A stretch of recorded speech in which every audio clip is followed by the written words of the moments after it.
안녕하세요 여러분, 잘 지내셨어요? 지난번에 저희가 로마서 8장 15절에서 18절 말씀까지를 함께 보는데 오늘 조금 더 그 말씀을 자세히 보고 싶습니다. 여러분들은 어떻게 생각하실지 모르지만 정말 이 말씀 중요하잖아요. 여러분들이 어떻게 하나님의 자녀가 되었는지 제가 아무리 강조해도 여러분이 꼭 기억하셔야 되는 건 성령님이 여러분 안에 거하시기 때문에 여러분들이 하나님의 자녀가 된다는 사실입니다. 근데 생각보다 많은 사람들이 예수님의 십자가와 부활은 기억하는데 성령님이 내 안에 거하시기 때문에 내가 하나님의 자녀가 된다고? 라고 생각합니다. 왜 그럴까요? 성령님에 대해서 자주 듣지 않기 때문이죠. 근데 예수님의 십자가 부활이 우리를 구원하신 건 맞지만 우리가 하나님의 자녀가 되게 하시는 것, 그것을 완성시키시고 이루시는 분은 바로 성령님이신 것을 거듭 강조하고 싶답니다. 왜 그러냐면 우리의 신앙생활에 있어서 처음 우리가 구원 얻을 때부터 성령님이 우리 안에 내주하시고 우리의 마지막까지 성령님이 인도하시기 때문입니다. 그래서 성령님과 함께하지 않은 신앙생활은 단 1분도 없습니다. 여러분 사실 그렇지 않아요? 우리가 성령님이 우리 안에 거심으로 우리가 하나님의 자녀가 되고 우리가 그분과 같이 가는데 그분을 의식하지 못한다. 굉장히 어려운 일이죠. 성령님이 우리를 떠났다가 들어왔다가 이런다면 모르지만 우리 안에 한번 거하시는 성령님은 계속해서 우리와 함께 계시기 때문에 여러분들의 신앙생활은 뗄래야 뗄 수 없는 성령님과 함께하는 신앙생활입니다. 그렇기 때문에 우리의 신앙생활에 있어서 성령님은 너무나 중요한 분이라고 말씀드리고 싶습니다. 그래서 한편으로 여러분 좀 생각해보면 우리가 예수님의 십자가와 하나님의 영에 대해서 우리가 조금 생각해 본다면 예수님의 십자가와 부활로 말미암아 성령님이 첫째는 하나님의 영이 우리 안에 거하시잖아요. 그리고 두 번째 여러분 로마서 8장 1, 2절 말씀 기억하고 계시죠? 우리를 자유케 하십니다. 우리를 죄와 사망으로부터 해방시키시는 분, 바로 그리스도 예수의 생명의 성령의 법이 우리를 죄와 사망으로부터 해방시킨다고 되어 있습니다. 세 번째, 우리로 하여금 우리 안에 거하셔서 하나님의 자녀가 되게 하시고 우리로 하여금 하나님의 자녀로서의 삶을 살게 하시는 분, 그분이 바로 성령님이세요. 얼마나 중요합니까? 그렇기 때문에 정말 성령님이 우리 안에 정말 인식되어져야 됩니다. 예수 그리스도와 더불어서 지금 현재 나의 삶에 ing로 나와 함께 동행하시고 마지막까지 영원토록 함께 하실 그 성령님에 대해서 여러분들이 반드시 기억할 뿐만 아니라 그분과 동행하는 삶을 사는 믿음을 우리가 드려야 된다는 겁니다. 그럴 때 여기에 있는 이 말씀이 좀 실감나지 않을까요? 우리가 하나님을 아빠, 아버지라고 부르고 성령님으로 말미암아 우리가 또한 상속자가 되고 또 이 땅에서 그리스도로 말미암는 고난을 받게 되지만 그 고난에 성령이 우리와 함께 하신다라는 겁니다. 고난도 내가 혼자 받는 게 아니에요. 우리 안에 거하시는 성령님께서 그 고난을 능히 감당하고 이기게 하신다라는 것을 우리가 알 수가 있습니다. 여러분들이 그리스도가 내 안에 거하신다, 성령님이 내 안에 거하신다 라고 여러분들이 생각하시면 좋습니다. 그래서 그리스도의 주되심이라는 것은 우리가 성령을 따라 사는 삶과 같습니다. 그렇기 때문에 여러분들이 성령님을 꼭 기억하면 좋겠습니다. 그런데 여기서 우리가 왜 세상은 우리를 싫어할까 좀 생각해 보면 좋을 것 같아요. 왜 싫어할까요? 제가 지난주에 여러분들에게 나눈 것처럼 이 세상이 악한 자 안에 처했기 때문에 세상이 우리를 싫어하고 미워한다라고 되어 있습니다. 그러면 우리가 어떠하기 때문에 우리를 싫어하는 걸까요? 저는 한번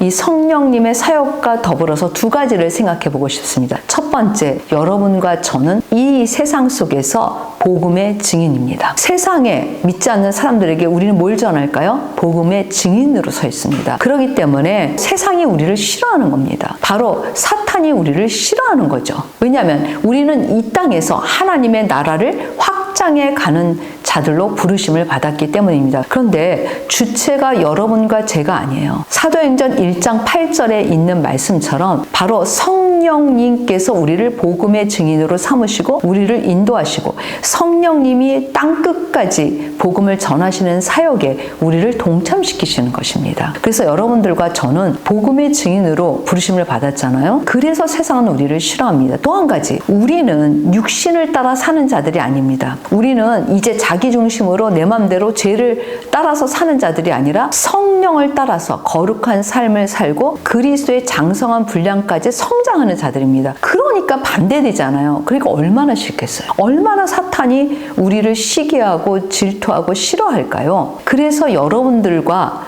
저는 고난이 있습니다. 제가 오랫동안 양육 사역을 하고 있습니다. 그런데 양육을 오랫동안 하다 보니까 이런 생각이 들더라고요. 어떤 사람은 참 잘 성장하는 사람도 있습니다. 어떤 사람은 굉장히 힘들게 가는 사람도 있습니다. 그래서 제가 뭘 깨달았냐면요. 사실 여러분들과 저는 그리스도의 십자가에 우리를 못 박잖아요. 우리의 자아를 못 박은 자들이잖아요. 아직도 우리 안에 원죄가 있고 우리는 날마다 그리스도의 십자가에 우리를 못 박잖아요. 어떻게 보면. 그래서 자기 중심이나 우리 자아를 따라가지 않고 우리가 성령님을 따라 행하려고 노력을 하죠. 믿음을 드리잖아요. 그게 쉽습니까, 여러분? 결코 쉽지 않습니다. 결코 주되심은 쉽지 않습니다. 그것은 자기를 쳐서 복종해야 되는 일이거든요. 근데 그때 자기를 쳐서 복종할 때 여러분 그것에 대한 힘듦이 있잖아요. 난 전혀 안 힘들어요. 이런 사람은 단 한 사람도 없어요. 자기가 하고 싶은 것, 자기가 원하는 것, 내 맘대로 하고 싶은 것을 내려놓고 성령님을 따라가고 주되심을 따라 사는 것, 그거 어려운 일입니다. 사실 믿음을 드려야지만 할 수 있는 일이에요. 저절로 되지 않잖아요. 그런데 그게 싫잖아요. 그게 갈등이 시작되잖아요. 그러면 그거는 버립니다. 그리고 내 맘대로 하면서 이제 세상이 주는 고난에 묶이게 됩니다. 세상이 주는 고난이 뭐냐고요? 근심과 걱정과 염려로부터 오는 질병과 관계 속에서의 미움과 불화와 육신을 따라 살 때 죄가 오지요.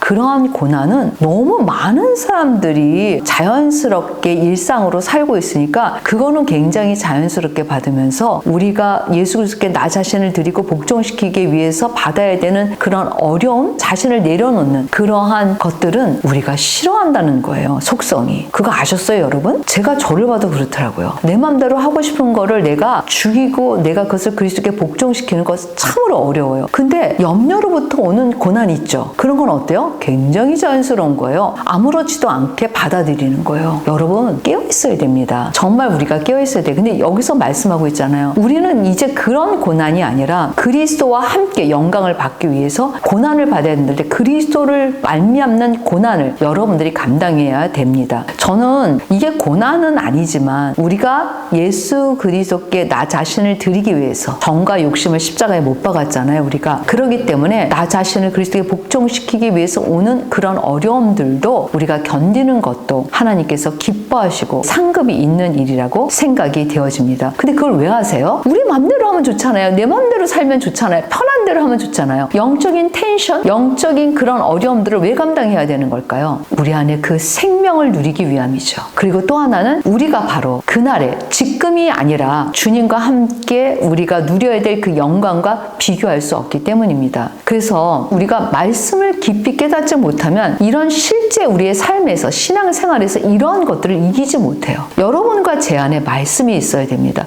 말씀이 있을 때 우리는 그것을 이길 수 있기 때문입니다. 여러분 여기 있는 말씀대로 여러분은 하나님의 자녀이고 상속자입니다. 그리고 여러분들은 이 땅에서 고난이 있습니다. 즐거워하세요. 기뻐하세요. 그러면 우리는 어떻게 생각하면 되냐면 나는 그리스도로 말미암는 고난을 즐거워하기로 결정한다. 이렇게 우리가 시작해야 되는 겁니다. 내가 즐거워할 수 있을까? 어려울 것 같아. 그게 아니라 뭐라고요? 즐거워하기로 결정하는 겁니다. 말씀대로 나는 그것을 즐거워하기로 결정하는 것, 그것이 바로 우리에게 필요하다라고 생각이 되어집니다. 그래서 예수 그리스도 안에 있는 자, 죄와 사망으로부터 해방된 자, 그리고 우리는 그 영을 따라 행하는 자입니다. 저는 아주 조금 성령님과 함께 동행하는 생활을 하고 있는데 비교할 수 없는 기쁨입니다. 성령님이 우리 안에 거하시는 그 놀라운 비밀을 통해서 주시는 그 기쁨, 그리고 영적인 부요함, 세상의 그 어떤 것과도 비교할 수 없다라고 저는 생각합니다. 그렇기 때문에 우리가 고난도 이길 수 있고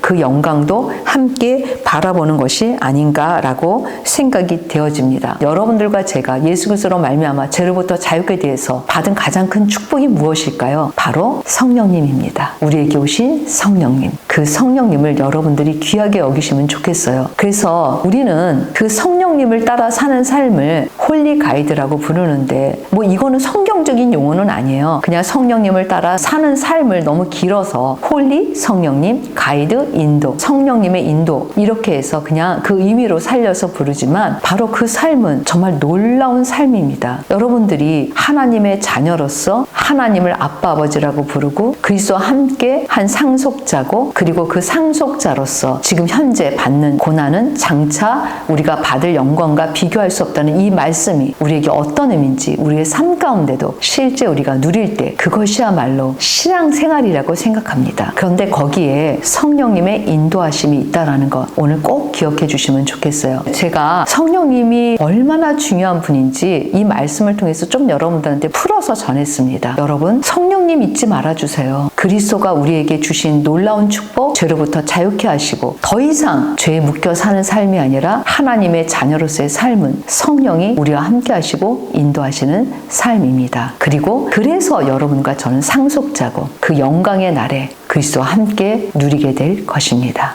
감사합니다.